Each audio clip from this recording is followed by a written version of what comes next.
spezielle Formen von Matrizen erkennen und ihre Eigenschaften nutzen, um beispielsweise auch bei der nächsten Klausur Zeit zu sparen. Herzlich willkommen. Los geht's. Gegeben ist eine 3x3-Matrix A, eine reelle Matrix, und da entdecken wir, dass außerhalb der Hauptdiagonalen Nullen stehen. Das ist eine sogenannte Diagonalmatrix.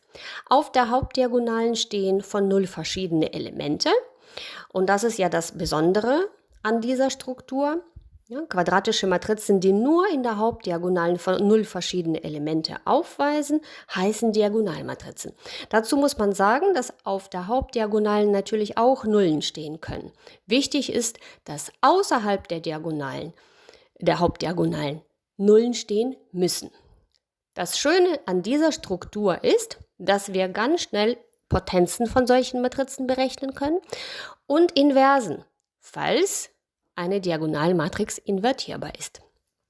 Wie berechnet man die entsprechende Potenz? Also hier a hoch 2. Die Potenz einer Diagonalmatrix ist wieder eine Diagonalmatrix. Das heißt, die Elemente außerhalb der Hauptdiagonalen sind Nullen und auf der Hauptdiagonalen stehen in diesem Fall die Quadrate der ursprünglichen Elemente. Ja, dann haben wir hier 9, 4 und 1 auf der Hauptdiagonalen.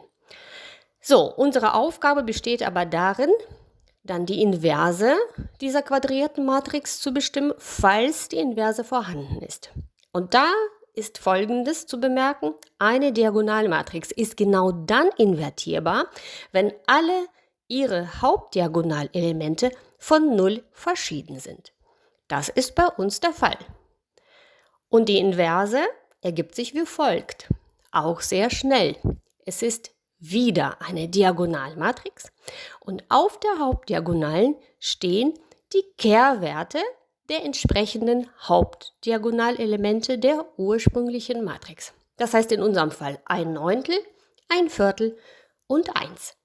Und so schnell funktioniert das Quadrieren bzw. das Potenzieren und Inversenberechnung einer Diagonalmatrix.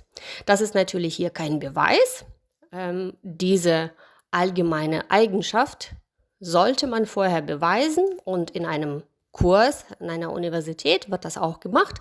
Ich möchte das hier einfach nur hervorheben und sagen, das ist